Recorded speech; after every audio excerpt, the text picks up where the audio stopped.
The National Broadcasting Company invites you by transcription to join The Chase.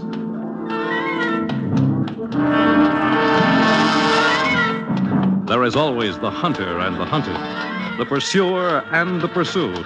It may be the voice of authority, or a race with death and destruction, the most relentless of the hunters.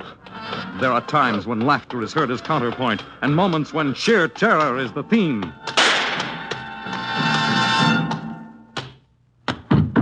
But always there is the chase.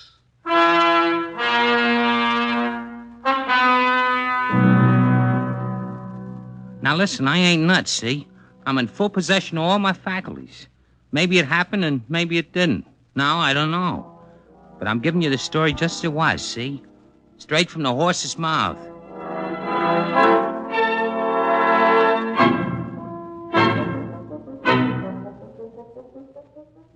First of all, let me ask you, did you ever chase a buck?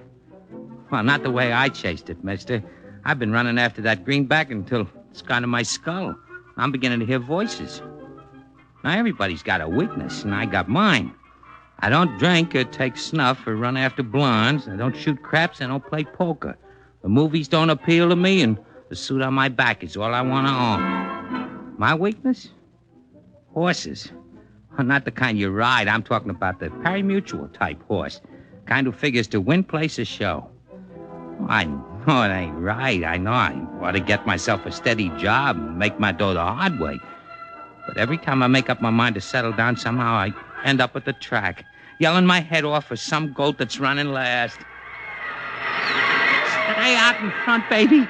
Come on, you bum. Win for Papa. You got it. You got it. Yeah.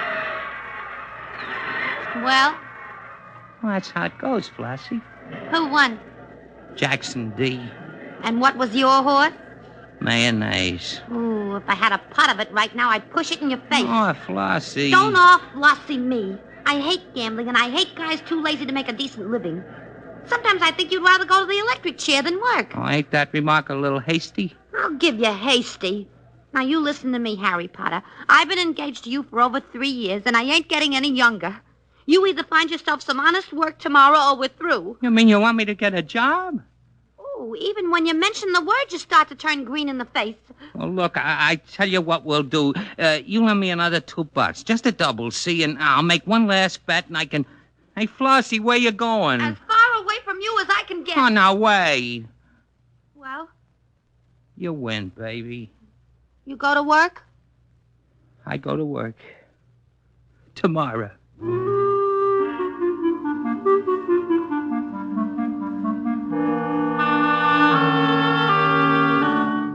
Oh, Floss was right. She's too good a kid to lose. Ever since I met her, she's been staking me when the going got rough. Many a meal I took in her flat after losing the daily double. She don't make enough of the job to support the two of us. So I slowly followed her across the paddock and out of the track. But as we're passing the stable, something catches my eye. It's a nag with his head sticking out of the stall, and I recognize the name on the door. It's Mayonnaise, the last goat I bet on. I figured the least I could do would be to give him a piece of my mind. Just a second, Floss. And where you going, Harry? That's the nag I lost on just now. I'm just going to tell him what to think of him. Oh, Harry, don't be silly. Horses don't understand English. He'll understand my English. Harry, come back. You nanny goat. You three-legged cow. At a fall back in the stretch. You couldn't take the pace, you old burning battle axe. Harry, don't open that stable door. They ought to send you to a glue factory. Harry, look out. He'll kick you. Harry!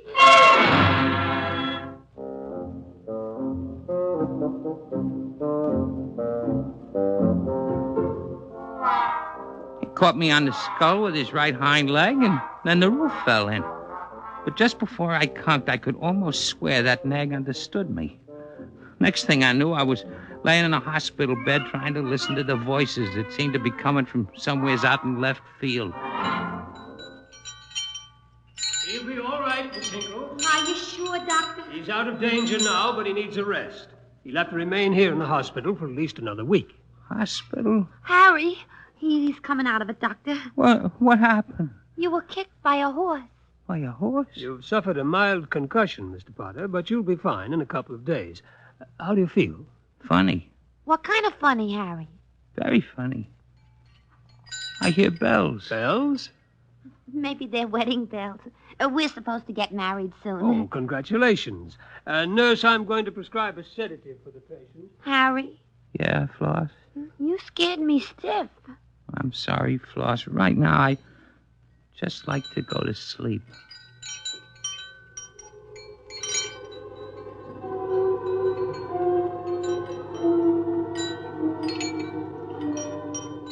I must have slept for hours. When I woke up, it was dark. My head felt funny. I still heard the bells. But suddenly I felt my strength coming back. Then I remembered the look on that horse's face when I started to talk. It was almost a human look, so help me. I suddenly had an irresistible impulse. I wanted to see that nag again. So I crept out of bed, slipped into my clothes, and sneaked out of the hospital without no one seeing me go.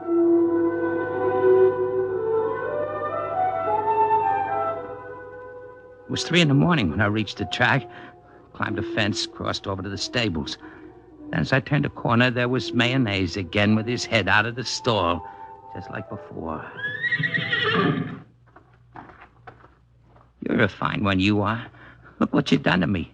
This bandage on my head is your fault. Well, maybe I had it coming. Maybe you taught me a lesson, you skinny plug. So long, horses, track, daily doubles. From now on, Harry Potter is through. I'm sorry, Harry. What? Who's that talking to me? I could have swore I heard somebody say sorry, Harry. I did. No. It can't be. Not a talking horse. Listen, Harry, we horses talk all the time. Only you two-legged dopes call it whinnying. You know, Harry, you had that kick in the noodle coming to you. You got no right to call me names. But I'm going to make it up. Yeah? Oh. I'm going to tell you when to bet on me and when to keep clear. I'm running tomorrow in the fourth, Harry. The favorite is Fruitcake, but the bum won't win. No? No, I will. What makes you so sure? I had a talk with him this evening. He ain't up to par. Who's that standing in the stable? Now, you better duck, Harry. Here comes your groom. Put your shekels on me tomorrow in the fourth, kid, and bring me a bag of oats when I come through. Who's driving that horse?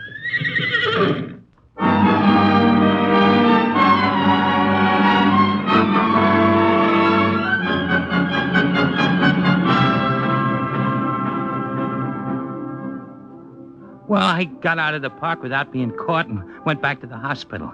I sneaked in again the way I sneaked out, but when I crawled into bed, my mind was jumping like a rubber ball.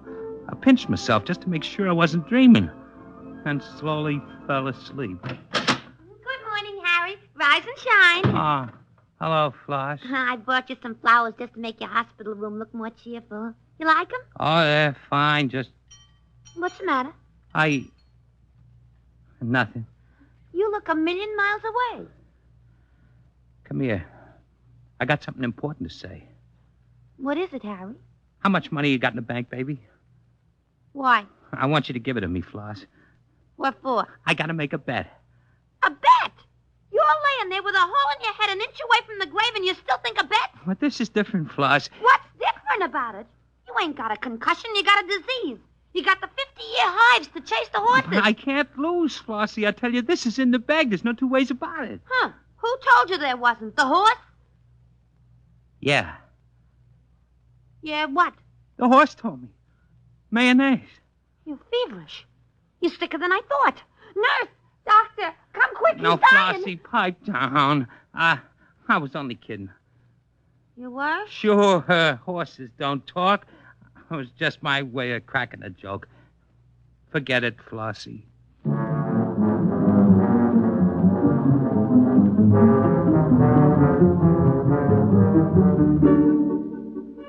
Flossie was out, and I didn't have a dime in my pockets. I had to get some dough before the fourth race that afternoon. I was desperate.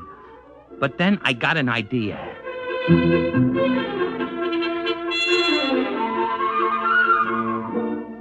Flossie left at noon. I called the nurse in, told her I didn't want no lunch. I said I felt I needed a long nap, 3 or 4 hours maybe. She slipped me a sleeping pill and said she'd make sure nobody'd come into the room. As soon as she walked out, I chucked the pill under the bed, got into my clothes, and crawled down the fire escape right outside my window. Then I headed for the nearest hawk shop and pawned my wristwatch for $9. Half an hour later, I was back at the track. I hung around the stables till the place was clear for a couple of minutes, and I sidled up to Mayonnaise's store. Mayonnaise. Mayonnaise, you hear me? Sure, I hear you, Harry. And it's true. It ain't a dream. You can talk. Where's my oats? Oh, never mind the oats. I'll buy you a truck full after I make my pile. But first, I gotta win. How much you betting? $6 on the nose. $6 on a sure shot like me? What a sport. Well, that's all I could get. I got 9 on my watch. And it cost me $2.50 to get in here, and then there was Subway fare and a sandwich. $6, huh? What's the tote board say? How am I doing? You're a 10-to-1 shot. Fruitcake's a favorite, like you said. That means 6 will get you 60. Okay, that ought to make you happy. Happy? I'm just getting started. By the time I'm finished, I'll be a billionaire. If you tip me off each time you run Mayonnaise, I'll... What's going on over there? Jesus, the groom. What are you doing there, mister? Customers ain't allowed near the stove. I was just looking them over, Governor. No offense. This one looks like a winner to me. I think I'll bet him on the nose. How about that, Mayonnaise?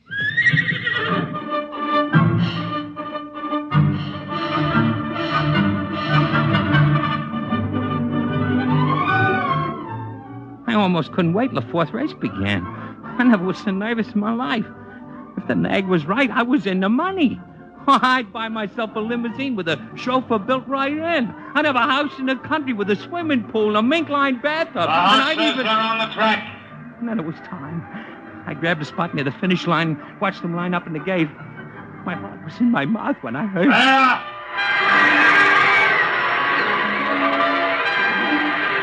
And it's Model T in front with Jabberwocky second, Fruitcake and Mayonnaise in that order. Fruitcake taking the lead as they make the first turn. Model T second, Jabberwocky third, and Mayonnaise. Mayonnaise moving up to third position. Fruitcake and Model T neck and neck in front. Rounding the second turn, we have Fruitcake leading. Mayonnaise moving up to second position. And they're in the stretch with Fruitcake out in front by half a length. Mayonnaise coming up to make a bid. Mayonnaise neck and neck with Fruitcake. And now it's Mayonnaise out in front by a length to finish.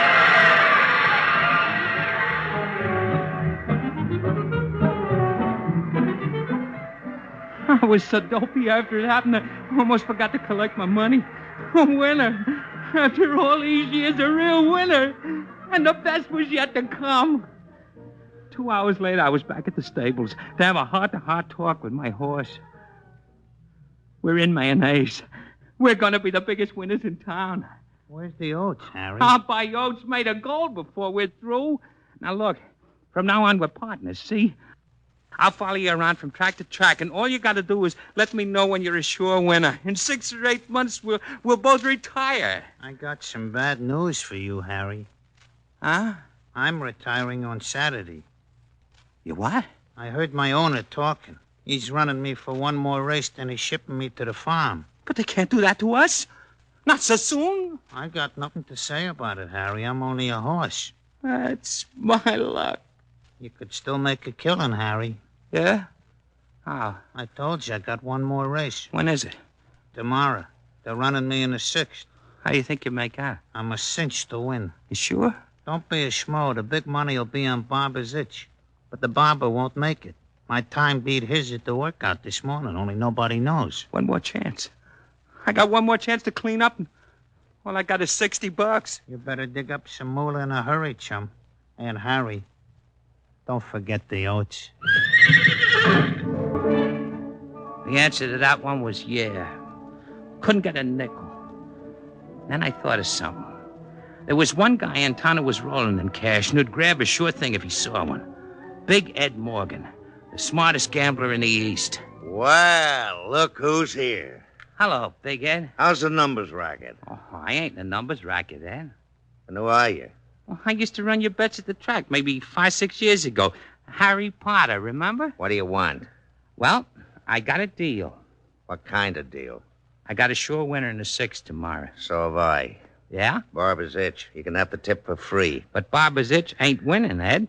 Who says he ain't? The syndicate. What syndicate? Well, it's a new outfit from Detroit. They got the 6th race in the bag tomorrow. I heard them talking. I know every hood from here to Kansas City. There ain't a bum comes to town without my getting wind of it. And I never heard of no syndicate. All right. I'll take my custom somewhere else. Don't move, Shrimp. Stay nailed. I want to hear more. Well, there's nothing left to tell you except the name of the horse. The race is fixed. All the dough goes to the barber, leaving my nag with good odds. It's on the line. And what's the name of this dog? I ain't saying. Will I make a deal? What kind of deal do you want? I want to be staked to a bet. You got nothing to lose. You get your stake back, and you'll also have your winner. How much do you want to be staked to? 20 grand. 20 grand. That kind of dough don't come with a bingo prize. The horse should run at 5-1. It's the easiest way of making hay since they invented this stuff. All right. You're in, Potter. You'll stake me to a 20 grand bet? Yeah. Now, what's the horse? Mayonnaise. Mayonnaise, huh?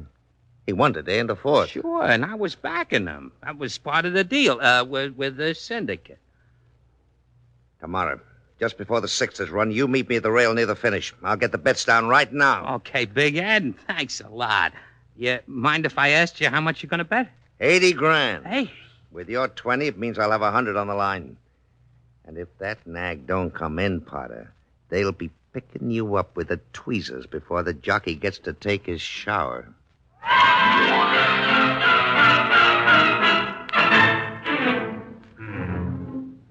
When he said it, he looked at me with them fishy eyes of his, and then I got the funny feeling that I should have stood in bed. Suppose something did go wrong. Suppose... I couldn't. Didn't Mayonnaise tell me? But still, I figured I better go back to his stall once more just to double check. Mayonnaise.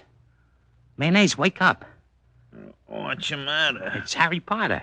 Oh, you got the oats, Oh, Harry? never mind the oats. Listen, I dug up 20 grand for the 6th tomorrow. Big Ed Morgan's staking me. And he's putting 80,000 down for himself. It's in the bag, ain't it? What's in the bag? The race, you jerk. You said you were sure to win. Oh, well, I ain't so sure anymore, Harry. What? You better forget about it. Forget about it? You're nuts? The dough is down, I tell you. If you don't come in, I'm finished. Well, I hope everything works out okay. What do you mean you hope? You said you were a cinch. Yeah, that was before I saw the afternoon papers. The groom left them in my stall. What's the papers got to do with it? They say it's going to rain tomorrow. Rain? And I ain't no mother, Harry. I can't run on a wet track. It gives me chilblains. Well, you gotta run, you hear? Well, maybe the papers is wrong.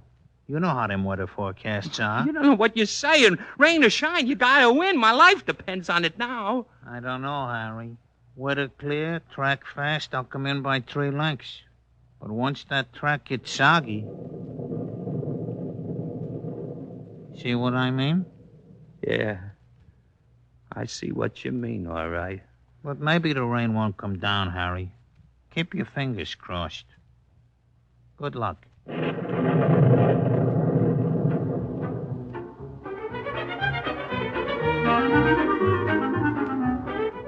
I didn't sleep a wink all that night. I just walked the streets like a zombie. Every time I heard that thunder, I lost another 2 pounds. But it didn't rain. Not yet, anyway. So far, it was what they call an electrical storm. All noise, no water. But all the next morning, the sky was cloudy. When I got to the track, it was getting darker by the minute. Just before the 6th race, I spotted Big Ed down by the rail, waiting for me. For one split second, I wanted to run. Where could I hide? Ed would follow me even if I got myself a flying saucer. So I slowly pushed my way down to the rail and hoped for the best. It's about time you showed up, Shrimp. Hello, yeah? I got the dough down with 3 bookies. All we got to do now is wait until the nag comes in and collect. Sure. Sure what? All we got to do is collect. Looks like rain. Don't say that. Hey, this cow we got our dough on is a mudder, ain't he? Mudder? Wet or dry, he likes the track, right? Right.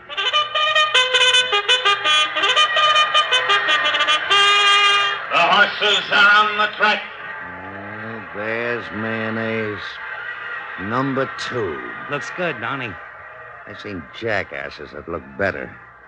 There's Barber's Itch, number 7. That's a fine-looking oat burner, if you ask me. Oh, man, they's got more on the ball head. He better have. Starting to rain. No. Thought I felt a drop on my nose. No, I didn't feel nothing. I think they're almost ready now. That's peculiar. What's peculiar? I just thought I heard some bells. Bells? A tinkling in my ears. They're gone now. You got all your marbles, Potter? Sure. It's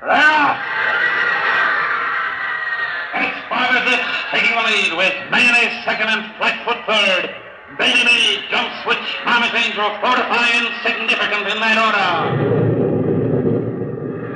And now it's Barber's Itch and Mayonnaise neck and neck as they round the first turn. Baby Me, Flatfoot, and Mama's Angel. Mayonnaise taking the lead by half a length. Barber's Itch second. Baby Me dropping back to fourth and Fortify coming on. Oh, my gosh, it's raining. Front by half a length. Barber's Itch coming on again. Coming up now neck and neck with Mayonnaise. Neck and neck, and it's Barber's Itch. Barber's Itch. Barber's Itch, the winner.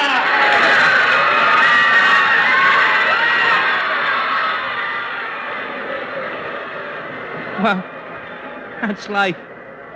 So the syndicate said it was in the bag.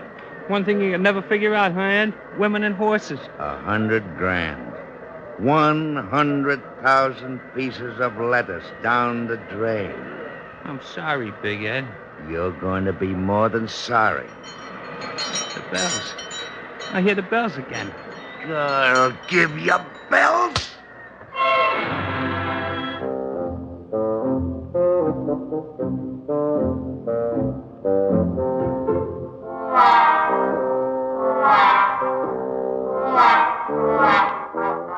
I guess I was lucky at that. All he did was clip me on the skull with a billy and knock me cold. He might have finished me then and there if one of the track cops hadn't spotted us and hauled Big Ed off to the cooler while they were taking me back to guess where. He'll be all right, Miss Hinkle. Are you sure, Doctor? I think he's coming out of it now. Harry? Oh, Harry, honey, it's Mama. Ah. Hello, Floss. Where am I? You're back in the hospital, Mr. Potter. With another lump on your head. Big Ed. What happened? He's been taken care of by the police. Now, try to relax. I shouldn't have listened to that talking horse. Doc, he's off again. His brains are scrambled for sure this time. Just a moment, Miss Hinkle. What's all this about a talking horse, Mr. Potter? Well, Doc, you asked for it. You see, it was this.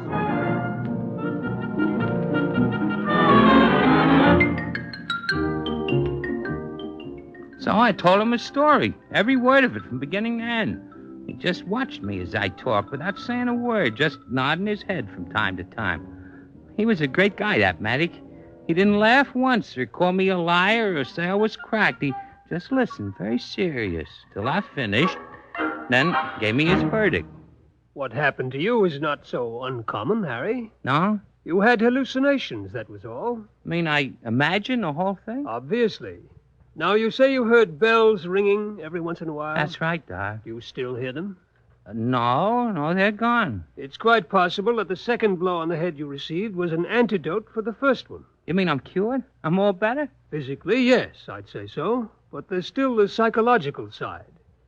You've got to convince yourself, Mr. Potter, that the voice you heard, the horse's voice, was an hallucination. How can I do that? We'll go down to the stables together and prove it to your satisfaction. You mean now, Doctor? Tomorrow morning.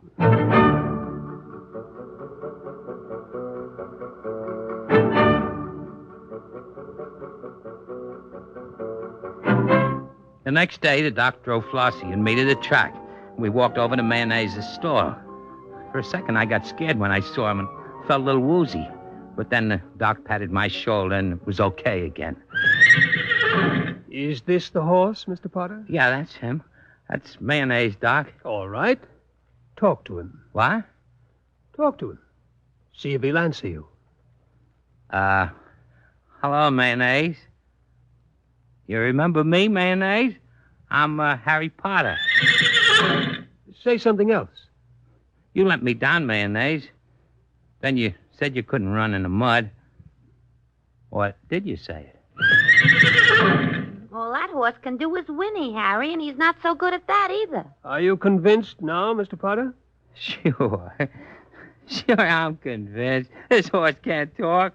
No horse can talk. I'm cured. Now, there's another cure I'd like you to take, Mr. Potter. The gambling cure. You've got a fine girl here in Miss Hinkle, and I wouldn't want to lose her if I were you. Don't worry about that, Doc. I'm finished with the races. Do you mean it, Harry? Word of honor. I'll never bet another nickel as long as I live. I'm getting myself a steady job, Floss, like normal guys, and we'll settle down and raise a family, huh? With no horse players? No horse players. Oh, Harry, I'm so proud of you. And how about you show it with a little kiss?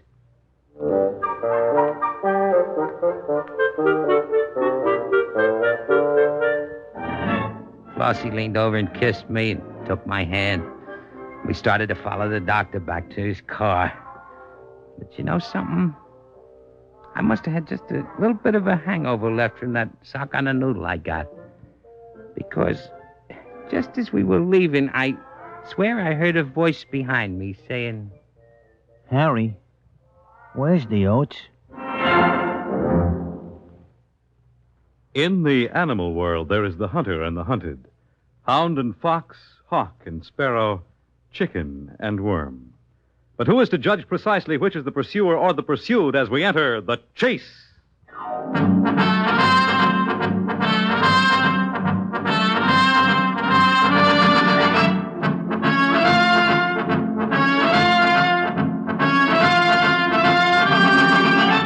The Chase was created and written for the National Broadcasting Company by Lawrence Clee.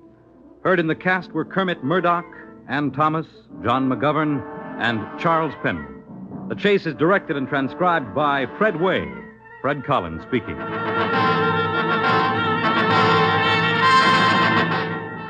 Ladies and gentlemen, this program concludes the present series of The Chase. Next week at the same time, over many of these same stations, we invite you to join us for the NBC Summer Concerts featuring the NBC Symphony.